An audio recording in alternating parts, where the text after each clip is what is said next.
On today's episode of Locked On 76ers, we have a little update on Tyrese Maxey's possible return. We'll start off with that next, right here, Locked On 76ers. You are Locked On 76ers, your daily Philadelphia 76ers podcast. Part of the Locked On Podcast Network, your team every day.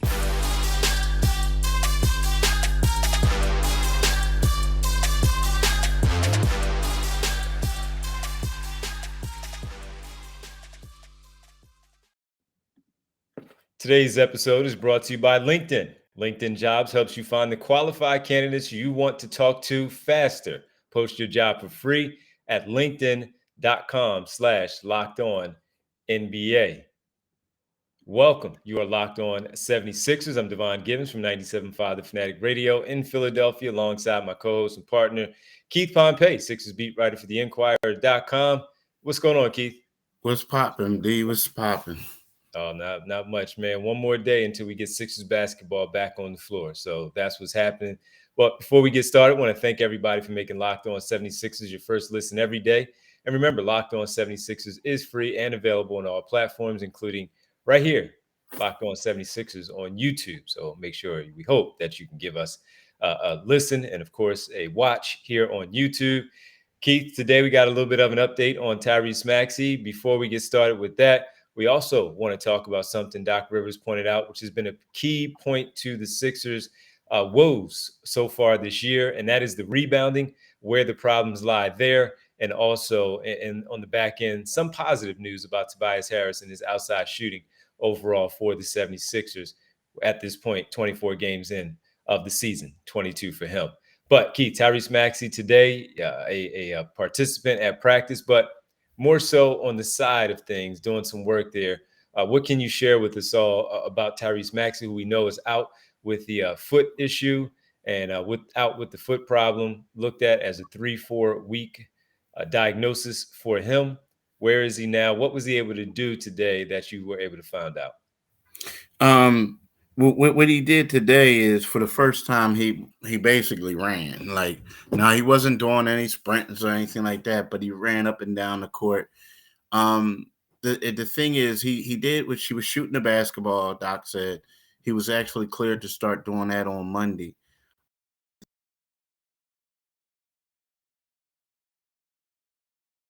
To basically jump up and down. He can't do any of that just yet. So Doc said he's a ways away. So the question was, what do you mean ways away? Like, you guys said 3 to 4 weeks. It's been 2.5 weeks now. What's going on? And Doc said he can't really answer that, because I asked him, does that mean he won't be back this month? He said, I don't know. He said to him, a ways away could mean 2 games. But he said, he can't give a time limit on when Maxey will be back. He said, could I just say 2 weeks? Could I give you guys 2 weeks? I don't know that. And exactly 2 weeks is when Maxey's supposed to be back. And that would be 4 weeks from when he was injured is December the 17th. So, we'll see. That's something to keep an eye on. But the coach said he's a ways away. I'll take, 3 to 4 weeks, an extra week if need be, because you have to, everything relies on your legs and your feet, of course, to run up and down that floor. So I wouldn't want him to come back until he's 100% right, ready to go, and geared up to be able to run as much as Tyrese Maxey needs. One of the things that makes him a dynamic player is his speed. And if his feet aren't right and he's at 75, 80%, then there's no need to have him out there on the floor if he's not going to be a contributor to the basketball team. And I know there's a thing of easing guys back into their play and easing them back into who they were. They can do that in practice. They can do that as they get him ready to be back out there on the floor. And I understand where they are right now with their record, and they do need him out there on the floor. They miss him, just like they missed Embiid and Harden when they were out there. But if he's not right, his speed is one of the number one things that's a part of his game that is a threat to a defense. And I would prefer for him to come back when his feet are 100% or when his foot is 100%, not anything below that. Now, look, sometimes when you get to 95%, there's things you can do. and you play with sprained ankles. You're listed as probable, but we know you have a sprained ankle. You just tape it up and you just fight through the pain throughout a game. This is different. He's coming off of an injury that has shut him down for a couple of weeks. So I would hope that if he is back, it is more closer to that 95 to hopefully 100% when he's cleared and given the okay to get out there on the floor. Yeah, I mean, that makes a lot of sense. I mean, it does for when he's 100% because the foot, is weird. Like when I was in high school, I had a fracture, my fifth metatarsal, and it was one of those things where, if you rush back and matter of fact, I rushed back too soon. And then what happened is I messed it up again and I had to sit out more time. Mm-hmm. So it's one of those things where you have to be 100%. And like Doc said, jumping and all that, he's not cleared to do that yet. And that's extremely important on that one. So, yeah. So the speed, of course, and getting to the basket the way he does, his leaping ability, his finishing at the rim, all of that is important for him to be the player that he needs to be and the player that they need him to be when he's able to come back. So, and we've also seen, we talk about it all the time when we hear about the big men with the foot problems, like Embiid, who has dealt with that, and many others, and how it affects them and their feet. Well, listen, just because the guy is smaller doesn't mean his feet aren't important. His feet are important, and his foot is important to their success and his overall success as this team looks to move forward past this stretch that they are in right now, even 500 after 24 games. So I hope that when he does come back, he's right. We always see it. This guy works hard. Sometimes he overdoes it because he's just a competitor. He's going to work hard to get back. Just come back when it's the right time. So, but it's encouraging to see that now, as we know, the boot is off. He's able to run a little bit and do those things. It doesn't prevent him from maybe taking those shots, as you talked about, Dr. Rivers saying earlier today. So keep shooting those shots, keep working on that part of the game for wherever that allows you to extend your range at this moment with just practice, and then get back when the time is right. And also, Doc Rivers talked about one of the things that's been an issue for this basketball team, and that's team rebounding. That has been a problem. They've been getting destroyed on the glass. Keith will talk about that next here on Locked On 76ers, how it's been a problem and what they need to do to improve it.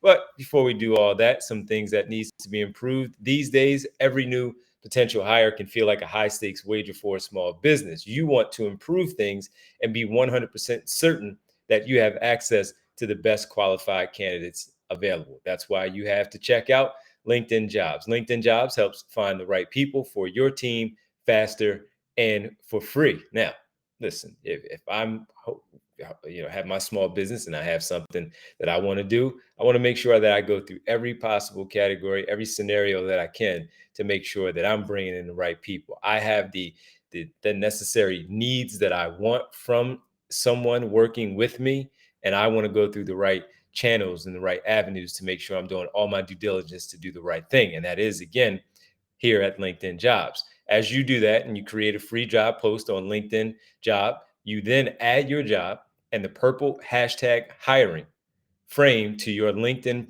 profile to spread the word that you are hiring. Again, that's hashtag hiring. Simple tools like questioning with your screening questions make it easy to focus on candidates with the right skills and experience so you can quickly prioritize who you'd like to interview and hire. It's why small businesses rate LinkedIn Jobs #1 in delivering quality hires versus leading competitors. LinkedIn Jobs helps you find the qualified candidates you want to talk to faster. Post your job for free at LinkedIn.com/LockedOnNBA. That's LinkedIn.com/LockedOnNBA to post your job for free.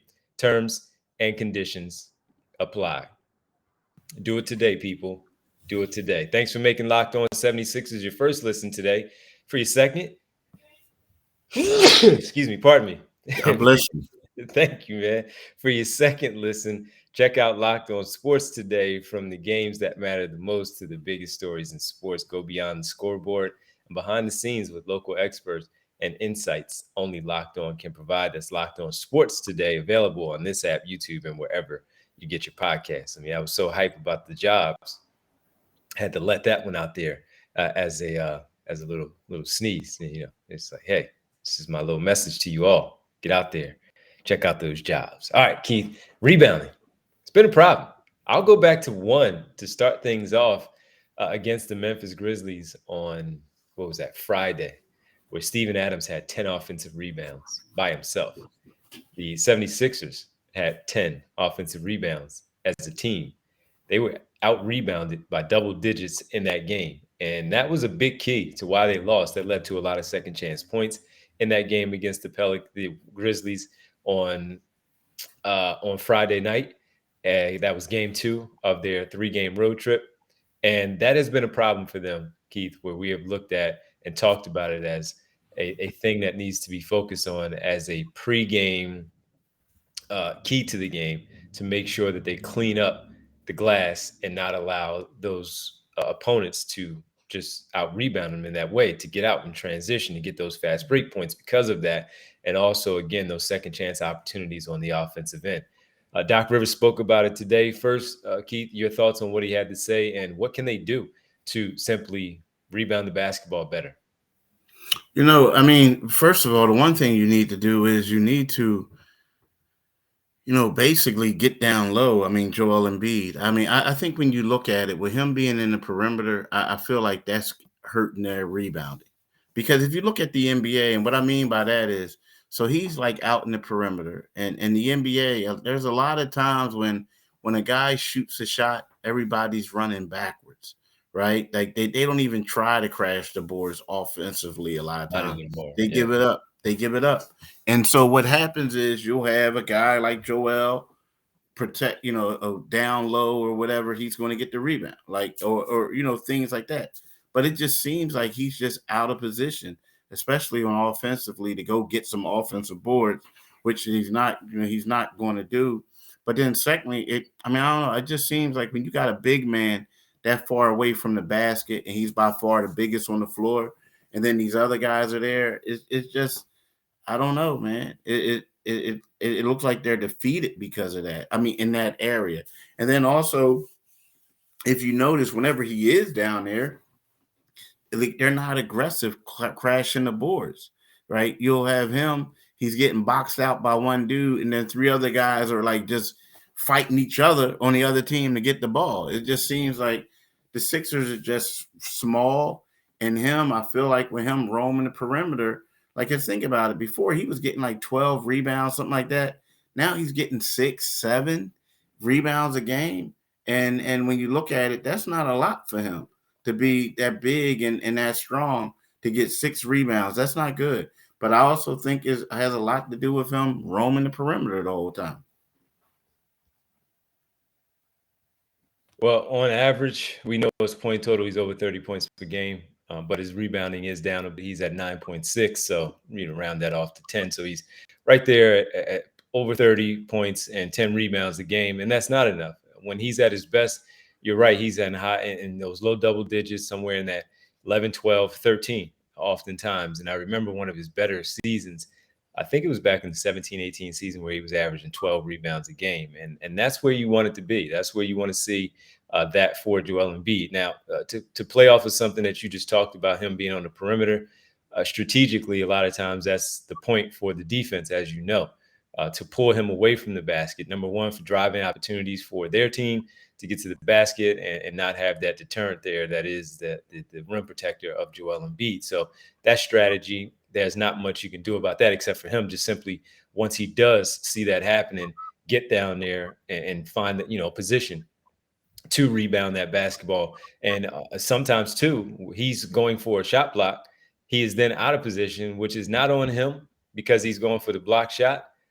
That's up to the rest of the team to also rebound there and help out. Team rebounding, as you talk about. But on the other end, Keith, that's just more of putting a body on someone, locating a player, putting a body. Too many times I've seen where guys have snuck in there from the perimeter, just weaving around. Of course, you have your back to them, so you don't really see them, and you may have your hand out to kind of feel out and see if somebody's coming. But when you have that running start, and then you have a better sense of where that ball is going, you have to be better at locating that player and putting a body on them, and then wanting to get that rebound on that defensive end.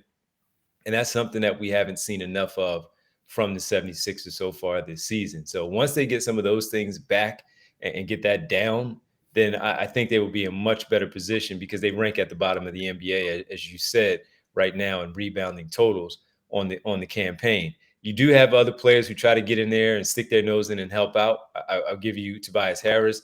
Whenever guys are out, specifically in the years past where it was Ben Simmons and Joel Embiid, he always crashed the glass to help out. And this year he's averaging with his 17 points, he's averaging 6.3 boards. But I've also seen him where he's been 9, 10, 11, helping out in the glass, because that is something that as a teammate, you step up knowing that someone else is out. You got to give that extra effort and getting in there and collecting those rebounds. James Harden averages 7 to 8 rebounds a game.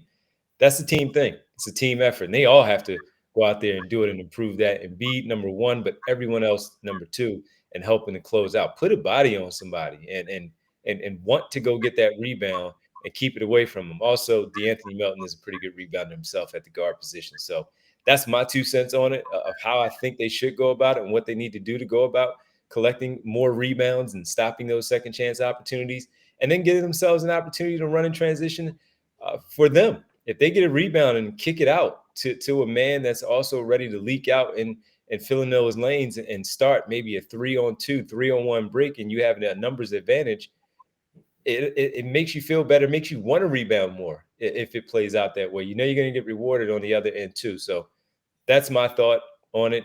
I've seen it too many times where I felt like those guys sneak in there a little bit too much because the Sixers don't put bodies enough and find a man, tagging them and making sure that they are aware of where they are at that point. So that's what I think.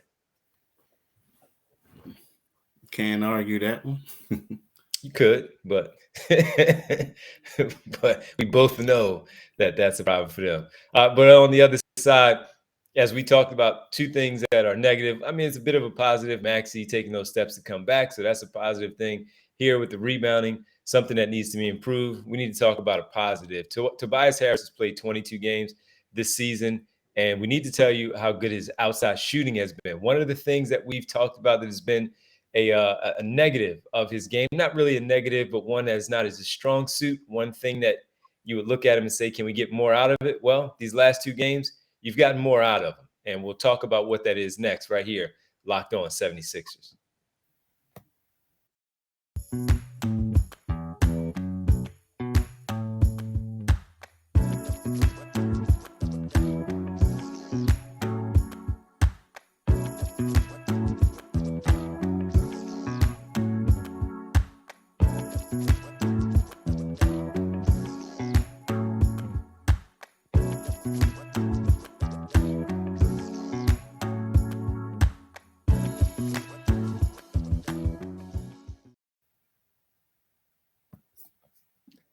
Welcome back to Locked On 76ers. That's Keith Pompey. I'm Devon Givens with you here. And Keith, Tobias Harris over the last 2 games has been shooting lights out from the 3-point line. I'll give you his numbers the last 2 games.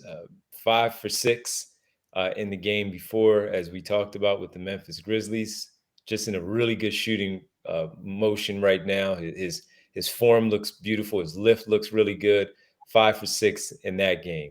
This past game against the Houston Rockets, he picked up where he left off, 7 for 8 from beyond the 3-point line. He is 12 for 14 over his last 2 games, averaging 16 points, the 6 rebounds that we talked about, close to 17 points. And he's shooting 41.8% right now, Keith, from the 3-point line through the 22 games that he has played. This has always been a part of his game. We knew he can drive and finish and hit his mid-range jumpers. 6'9". He can shoot over top of defenders and all of that. But one of the things that we knew would also be a big key here in Philadelphia with Ben Simmons and Joel Embiid, and now James Harden and Joel Embiid, is being able to catch and shoot from the 3-point line and making them. Struggled a bit once those guys, once he started to get more looks and more opportunities there. Not a high volume of shots, I'll just say that, from the 3-point line. He's shooting about 5 a game now. And again, close to 42%. And he's really starting to look real comfortable from beyond on that shot. What do you attribute that to? For you, I'm sure you've noticed the same thing that I have. The shot just looks good. He looks confident. He's not thinking about it. He's shot ready every time the ball comes to him, and he's not always looking to just ball fake and drive anymore. He's just going up if he feels good about how the ball feels in his hands and taking that shot. Yeah, like you said, he just give you a number of what he's doing. He's shooting 85.7% from three in the last two games, or 85.7. I think it's just, he's in the groove right now. I feel like, in the past, it was one of those things where he really didn't get the ball. So it was always when he got the ball, he was like rushing shots and this and that. I think more that he's a little bit more in rhythm now because, they've been going to him more because now it's just Maxey out. But before, when it was Maxey, Harden, and Embiid out, they ran a lot of their stuff through him. And now he's still getting a little bit of piece of the pie. So I just feel like he's in rhythm. But it's been a big difference because, we're talking about these last two games. But then he had one stretch where he was, 0 for 3, 1 for 3, 1 for 9, 1 for 7. Then he was 2 for 2, 3 for 7, 0 for 3. And now he's just like on fire right about now. Mm-hmm. Yeah. And the good thing about it is, those are the shots he's going to have to make when everybody comes back, or after Maxey comes back. So the fact that he's able to do this now is basically, good for him moving forward because then they have more confidence in him and going back to him. And I don't expect him to shoot at this clip throughout the remainder of the year. That's just impossible to continue. But as you just said, when everyone is back, Maxey and these guys are back to basically as close to possible, Embiid and Harden to 100%. When he's out there and he's now being able to catch those, and sure he'll be able to drive, but a lot of the driving will now come off of the mere fact that he's knocking the outside shot down. They have to close out harder on him because the shot is falling. He's a threat. They have to respect his outside shooting in that way. And his shot has always looked good, even all the way back to college. He had, the really good shooting form. It always looks good. The follow through is tremendous on his shot, and the extension on the follow through, all of that, has always looked good. Now, as you just talked about, shooting 40. I said 41.8. It's actually 41.5. That he's just in a really good space right now from beyond the 3-point line, and it's only going to help him out when Maxey comes back. Also, getting those looks, he's not going to hesitate much anymore on those. And when he's out there with, let's say, someone like George Niang, who is also a shot maker in that way, when that extra pass, that extra swing over to Tobias Harris or to George Niang, because one of those two is making the shots in the game at that point, and the defense has to respect them both, that's going to bode well for the team. Not only for them making the shots, but also when those closeouts do come, that extra help is also going to maybe take an extra peek over to those two, and either one of them could potentially, zip a pass inside to Joel Embiid, Paul Reed, Montrezl Harrell, one of those big guys to finish close in the rim for a more high percentage shot. So it's a good development for him right now and the future, as you talked about. It's good to see because that just helps him out, helps the team out. Yeah. Yep. I agree. I agree. And listen, man, if that can continue at least that 40% rate throughout the year, they're in a really good place for this team. We want to thank you all for making Locked On 76ers your first listen. For your next listen, check out the Locked On Sports Today podcast, the biggest stories of the day, plus instant reactions, big game recaps, and the take of the day. That's available on the Odyssey app, YouTube, and wherever you get your podcast. Keith, do you mind letting the good folks know where they can find us here on not only Locked On 76ers, but other spots as well? Like you said, it's Locked On 76ers, wherever you get your podcast at, you can get this podcast, and you can go to our YouTube channel. When you go to our YouTube channel, please click on the Liberty Bell and you become our latest subscriber. Now, the deal is tonight, you might want to go to 97.5, listen to my man D from 7 to 10 on the Divine Giving Show. So make sure you do that. The other thing you need to do is, and this is a must, this is a great thing for you guys. It would be great if you go and you follow my man on Twitter at Divine G975. It's DOVON capital G 975, right? Then you can follow me on Twitter at Pompey on Sixers, and you read my stuff in the Philadelphia Inquirer. Keith, as always, man, it's fun. Tomorrow when we get together, man, we're talking about some Lakers matchups with this team and the keys to the game, how to start off this 7-game homestand on a positive note against that group. Thanks, man. We'll talk to you and talk to everybody later. Thank you. All right. Thank y'all. Peace.